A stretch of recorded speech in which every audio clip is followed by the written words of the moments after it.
Esto y Les Fartures, con David Castañón.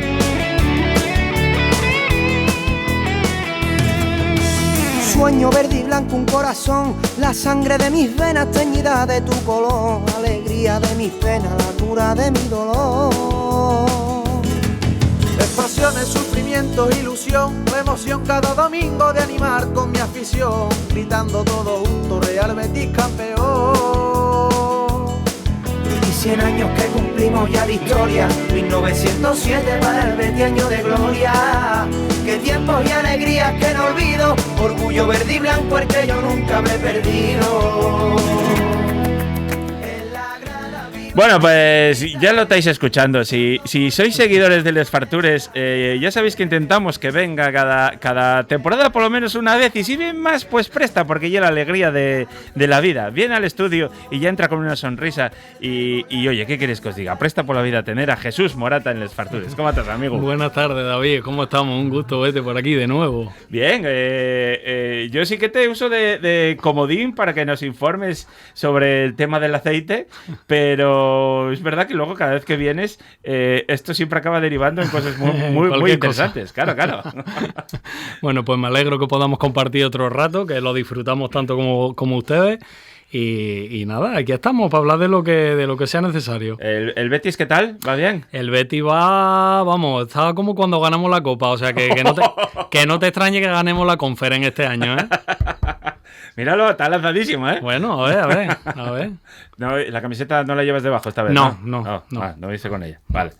Bueno, que sepas que guardo la bufanda con mucho cariño en casa, ¿eh? Vale, la de la Peña Bética Escocesa. Eso no busques más que no hay. Eso es.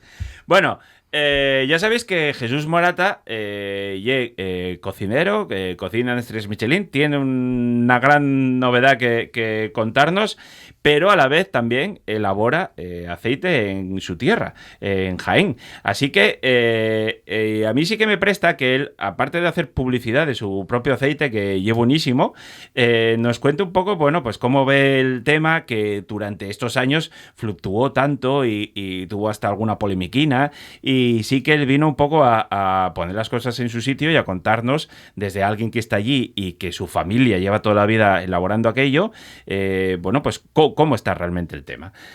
Así que, lo primero, vamos a empezar. El aceite Morata, ¿cómo va? Pues el aceite Morata va, pues como siempre. Va genial. Como un tiro, Nada, este año estamos muy contentos porque la verdad que, como siempre, la calidad del producto que sacamos es espléndida. Haya más o haya menos. Es verdad que por suerte también este año, y debido a, bueno, un poco sobre todo a la climatología de los años de este año anterior, pues hemos tenido una producción un poquito más normal, como es de costumbre. Y bueno, y las previsiones son que, bueno, es verdad que ahora venimos de unos meses con estas aguas que no son típicas de este año, pero bueno, que están viniendo muy bien al campo, están viniendo muy bien a los embalses, porque estaban vacíos. Y bueno, como siempre tenemos que esperar sobre todo los meses de floración de cara al año que viene, pero las previsiones puede ser que el mercado se venga estabilizando como años atrás. Vale. O sea, cosecha 2024, sí que es verdad que no fue todo lo buenísima que a lo mejor esperabais, pero fue mucho mejor que 2022 y 2023. Sí, por supuestísimo. La de 2022-2023 probablemente sea, y con datos que lo han dejado reflejado, la peor cosecha de la historia, tanto en rendimientos como en producción. Claro. Y entonces eso hace que ya se vaya normalizando un poco todo. Sí que es verdad que ¿cómo valoramos el aceite ahora que costó tantísimo? Hombre, es verdad que, y los datos que están viendo, que ahora que el aceite está volviendo bueno, la gente lo está volviendo a consumir normal, como antiguamente, y es verdad que, bueno, que es algo que valoramos más después de venir de estos años con unos precios en el aceite pues estratosféricos. Claro. Vale. Yo sí que te uso a veces de comodín para la hora de comprar aceite cuando volvemos para casa. Oye, tío, es todos los precios, tal, ¿cómo va? Dice, no, bien, según mercado, tal, no sé qué. Ahí es verdad que las cooperativas más o menos andan uno un poco más arriba, otro un poco más abajo, pero bueno, que anda el precio estandarizado, ¿no? Sí.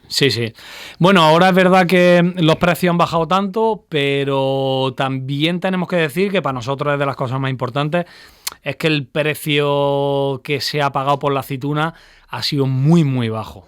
Por eso por eso se debe que las grandes cooperativas y las grandes superficies que distribuyen el aceite de oliva se hayan podido permitir esa bajada tan contundente con respecto al año pasado. Entonces, bueno, podemos sacar dos lecturas de Joder, es que los tíos nunca pierden, ¿eh? Es no, alucinante, ¿eh? No, exactamente. Ellos, lo que hablábamos y siempre lo hacen a costa del trabajador y la trabajadora, ¿eh? Correcto, entonces, claro, podemos sacar dos lecturas. Pues te digo que para el consumidor, ¿vale? Pues bueno, pues sí, claro que le beneficia. Pero para el agricultor hemos vuelto a lo de siempre. O sea, claro. A pagar la aceituna a precios tirados y bueno, y luego cuando nos conviene, pues les pegamos el subidón de precios y así. Por eso lo bueno sería que se tuviera un precio justo por las cosas, pero que todo eso repercuta evidentemente en toda la cadena, ¿no? Porque correcto. yo entiendo que tenga que ganar gente quien distribuye, los supermercados que lo venden, vale. Pero, ostras, es que a quien más hay que cuidar es a la persona que lo trabaja. Exactamente, ese es el problema. Porque luego decimos, no, es que no hay relevo, es que la gente no quiere trabajar, es que no sé, pero ¿cómo vas a querer, cómo vas a continuar si a veces no te sale casi ni rentable? Correcto. Aparte eso, es la decadencia que tenemos en el campo, porque a veces es muy difícil competir sobre todo con esto, ¿no? A raíz de estas grandes superficies, la gente que más lo sufre siempre son los pequeños agricultores que llevan sus pocos miles de kilos que tienen de las finquitas que tienen a las cooperativas de turno, y esos son los que verdaderamente sufren este tipo de consecuencias. ¿Qué se podría hacer? Pues la verdad es que es un poco complicado, ¿no? Porque